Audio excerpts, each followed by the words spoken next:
So all that in the next hour. With us for the duration, broadcaster Anne Diamond. She rose to fame as part of a TV double act in the morning. It's only really been rivaled by Joko and myself.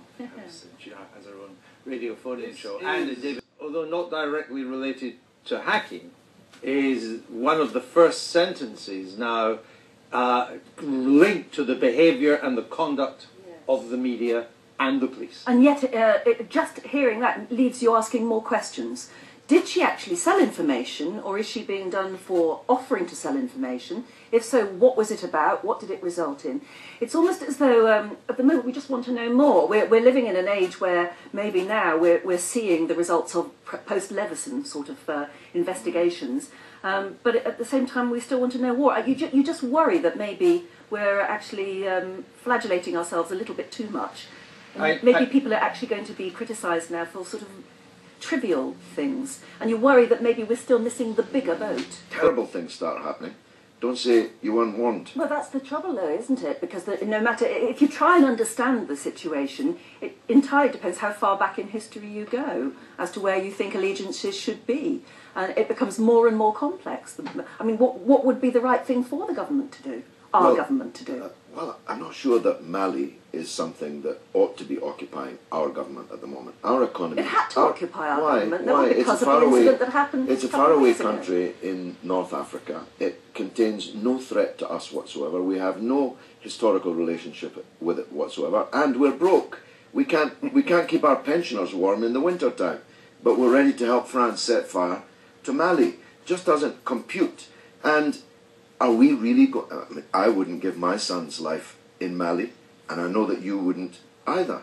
But we're expecting other people to send their children to go there. 38 degrees, because I had to ask, is the critical angle at which an avalanche can start. Yes, it's that idea of a snowball effect, of gathering momentum. You see, I think this is very interesting. I did not know that. It's clever, yeah? There you are, you see. I think we need to make sure that we don't undervalue the power of the mouse click on this, because my sons all get their news information online and and through Facebook and through all of the ways that I know you reach out to people, and one day we'll vote online.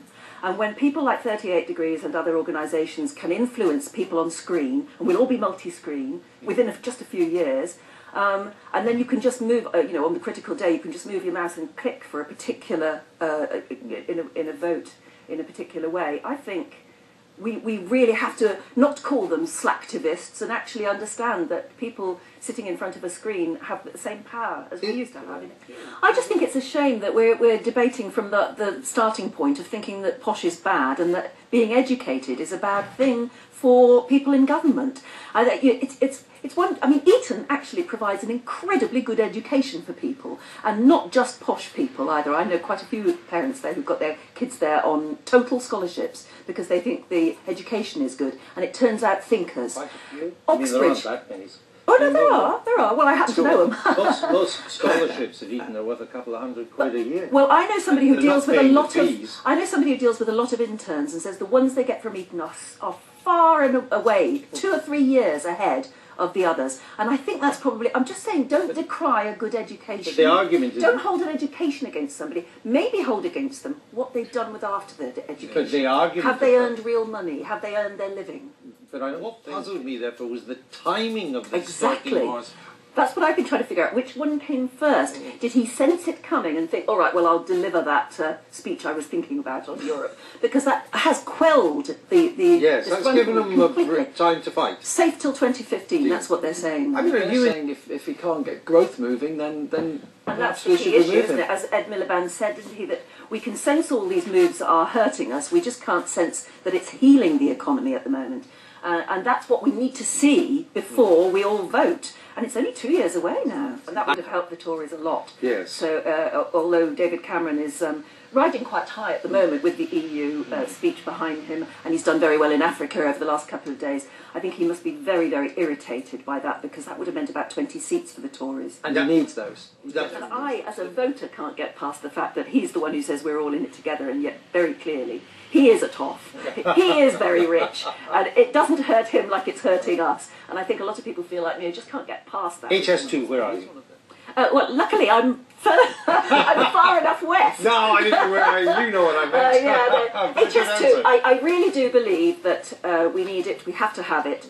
I think there will be a lot of people saying, I don't want that going through my backyard. But if you look at HS2 phase 1 from London to Birmingham, they have listened a lot. They have created these green tunnels. They put a lot more tunnelling in.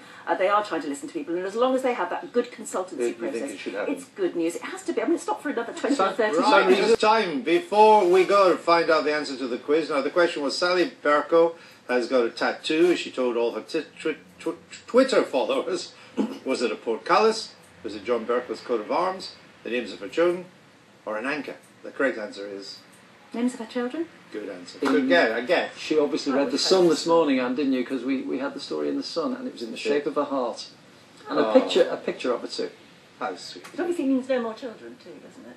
When you've done that, it's obviously, that's enough, I've had them, 3's enough. You might have left space. We'll ask.